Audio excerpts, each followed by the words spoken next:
Bonjour à toutes, bonjour à tous et bienvenue sur le podcast Flamme jumelle, flamme humaine. Euh, je tiens pour commencer à vous remercier du fond du cœur pour vos retours. J'ai eu ces dernières 24 heures des retours extraordinaires, pleins de lumière, pleins d'amour. Et non seulement ça me met en joie, mais ça renforce ma détermination à partager des contenus qui peuvent vous éclairer, vous aider au moment où vous en avez besoin. Merci de continuer à faire grandir cette merveilleuse communauté. On parle souvent de l'égrégore flamme jumelle comme parfois quelque chose de négatif, de sombre. Eh bien, j'ai à cœur de montrer que dans les flammes jumelles, il y a les deux. Il y a, comme dans toutes les disciplines, comme dans toutes les castes, une partie sombre, mais aussi des personnes extrêmement lumineuses. Et cette communauté que vous êtes en train de créer par vos commentaires, par vos partages, par vos abonnements, elle est merveilleuse, elle est soutenante. Et je vous en remercie du fond du cœur. Le sujet que j'ai envie d'aborder ce soir, alors n'est pas le sujet le plus gai, et en même temps on sait que sur ce parcours, nous sommes sur un parcours d'éveil spirituel qui va nous amener à nous dépasser, à changer en profondeur, et pour changer en profondeur, on a besoin d'aller voir dans les profondeurs au sens propre du terme.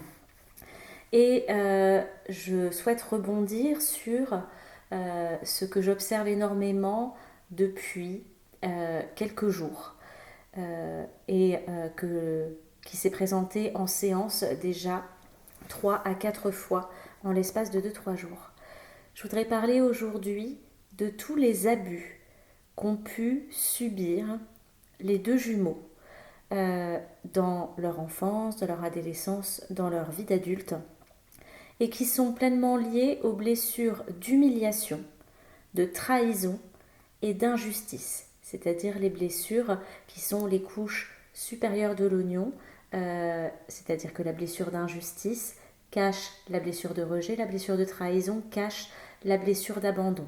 Mais ce sont comme des masques sur un masque qui nous ont permis tout simplement de nous protéger, de faire une carapace de protection et de survivre et de se défendre dans ce monde, notamment quand on a vécu des abus. Si vous voulez en savoir plus sur les blessures de l'âme que je viens de vous évoquer, je vais vous mettre dans le lien de la description 3 podcasts que j'ai fait sur mon autre chaîne, LS Coaching, où j'ai fait un petit résumé d'une dizaine de minutes de chacune de ces blessures. Alors bien sûr, ce n'est pas exhaustif et si vous voulez vraiment un panel complet, je vous invite à lire tout simplement le livre de Lise Bourbeau, Les 5 blessures qui nous empêchent d'être soi-même. Mais ça vous donnera déjà un petit aperçu de ce que je vais raconter.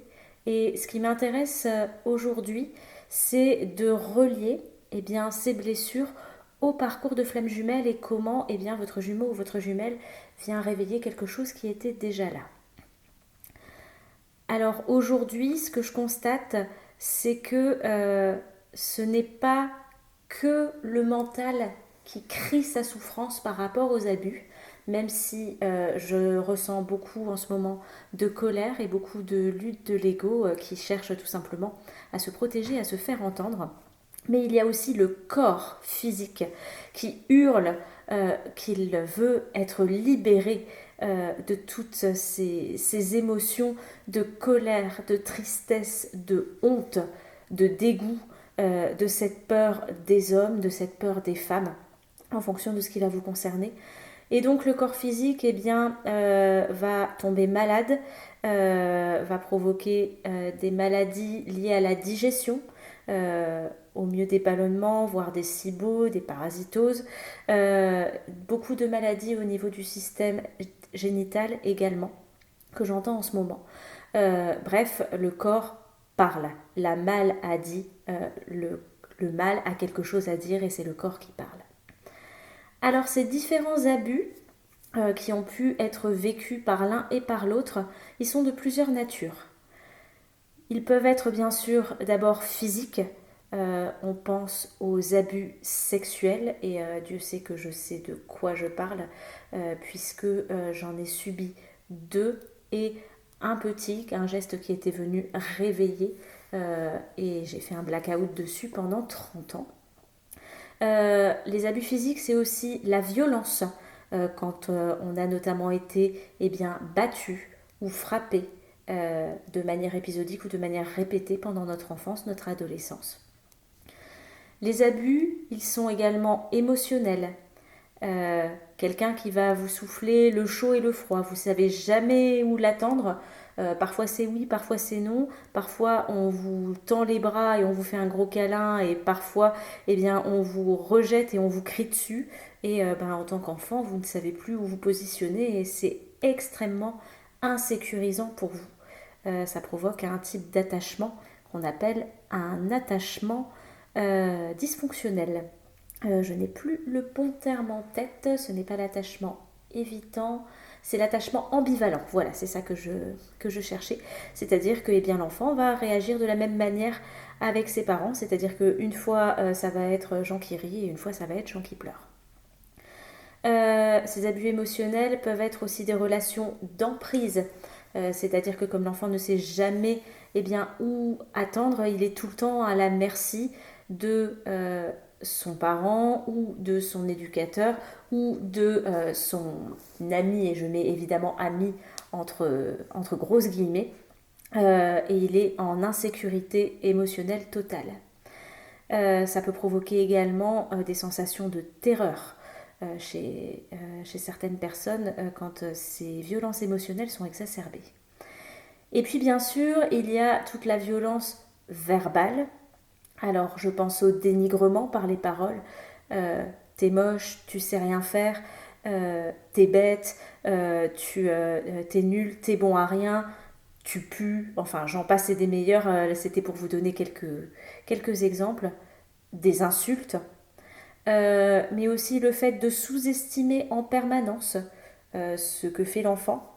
C'est-à-dire que c'est jamais assez. C'est jamais assez propre, jamais assez bien, jamais assez parfait.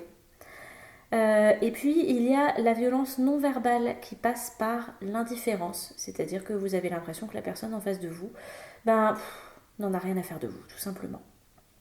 Avec une impression ou de parents absents également.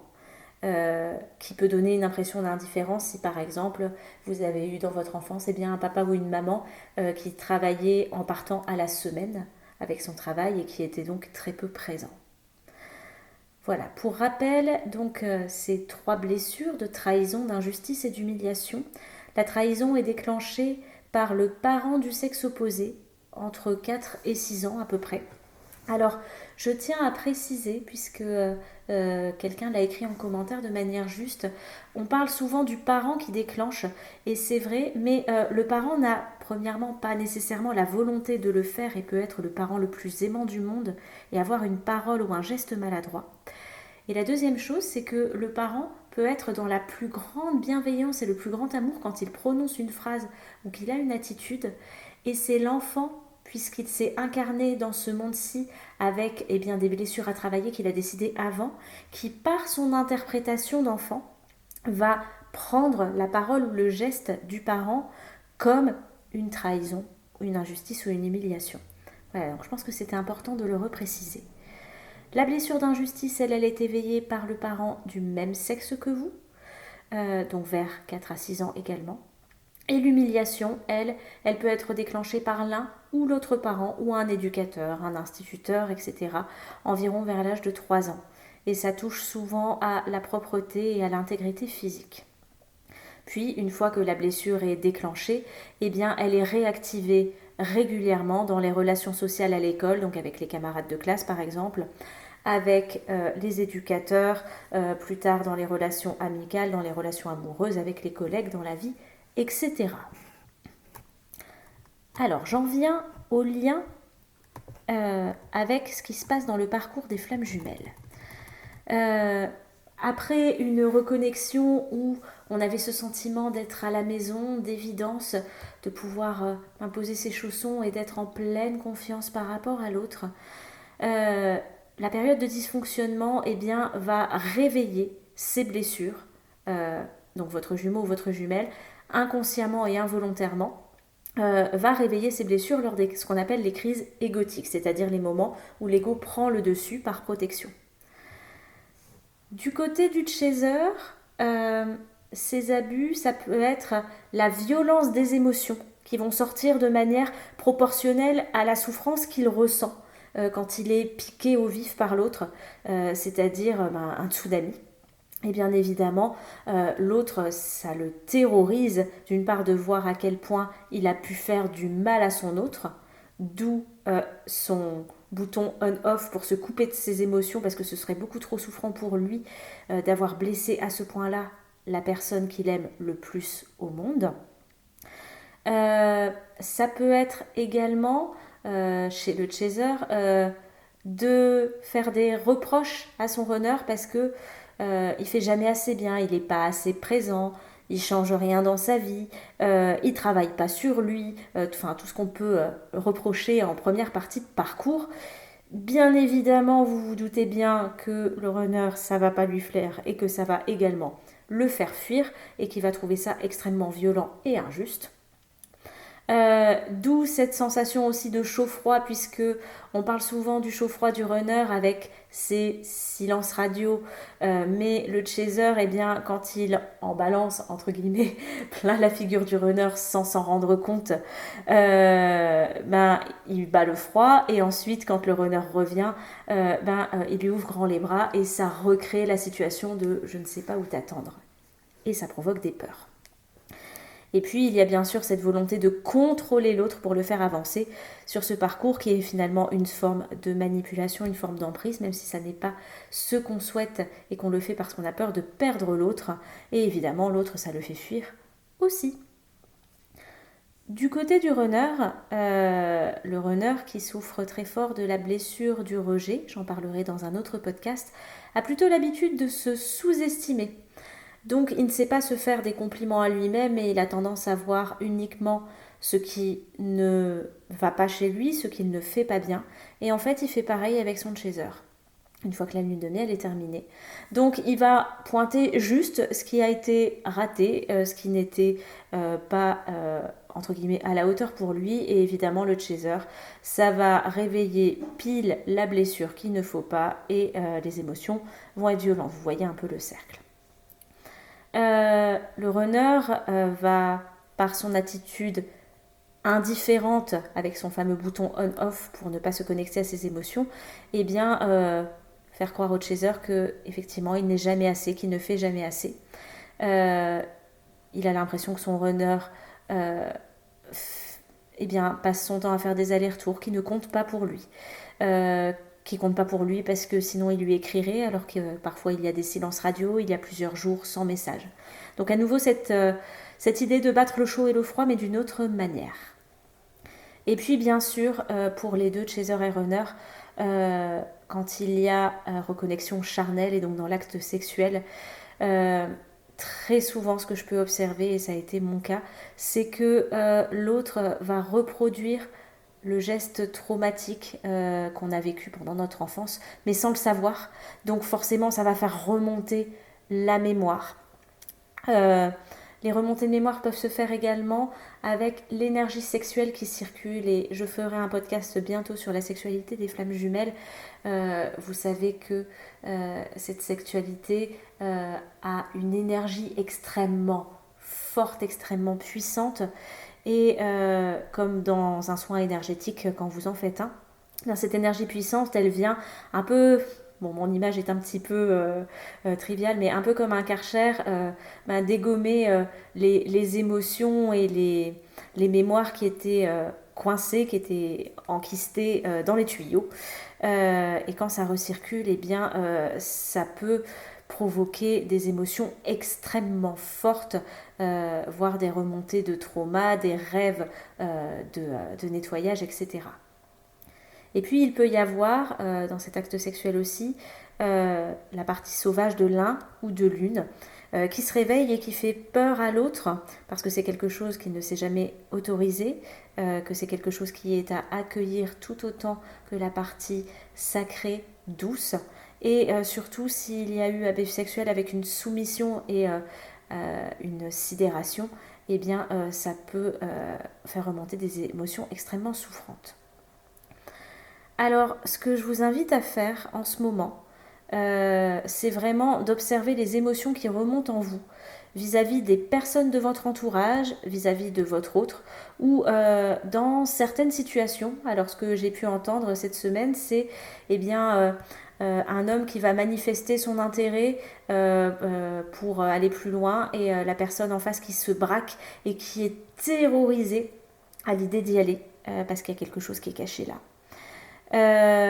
Ça peut être une sensation de malaise quand on croise un homme ou n'importe quel homme.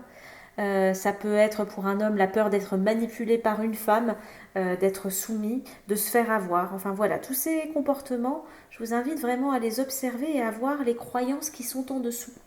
Par exemple, les hommes sont dangereux, les femmes sont toutes des manipulatrices, ce genre de choses que vous avez peut-être entendu dans votre famille ou que vous vous êtes construit vous-même à travers bien, tout simplement ce que vous avez vécu. Et j'insiste vraiment, même si c'est difficile, que c'est challengeant en ce moment, sur le besoin d'aller explorer ces souffrances et d'aller les explorer dans un cadre sécurisé. C'est-à-dire que si vous n'êtes pas encore en autonomie, notamment si vous êtes en première partie de parcours, en début de deuxième, que vous n'avez pas l'habitude, pas les outils pour aller observer et libérer ces choses-là vous-même. Et même si vous avez les outils, parfois c'est tellement souffrant que je vous invite vraiment à le faire dans le cadre d'une séance où vous avez un thérapeute qui est là en garde-fou, qui garantit le cadre, que s'il y a des émotions extrêmement fortes, un tsunami qui sort, ça puisse être encadré, ça puisse être accueilli et que vous n'ayez pas l'impression que vous allez je vais employer un mot fort, mais en mourir, ou que vous allez vous laisser dépasser. Parce que ces émotions, elles ont absolument besoin d'être exprimées, sinon vous retournez ces émotions, et notamment de la haine, envers vous-même, et c'est votre corps qui trinque, et c'est ce que je vois beaucoup en ce moment. Et une fois que ces émotions sont exprimées, elles se libèrent. Et alors ça peut passer par plein de techniques différentes. Alors si c'est une petite émotion, vous pouvez tout simplement crier, pleurer, aller taper sur un coussin. La technique du shaking aussi est très efficace, de secouer tout son corps très fort pendant 5-6 minutes avec une musique type un petit peu Ragnarok.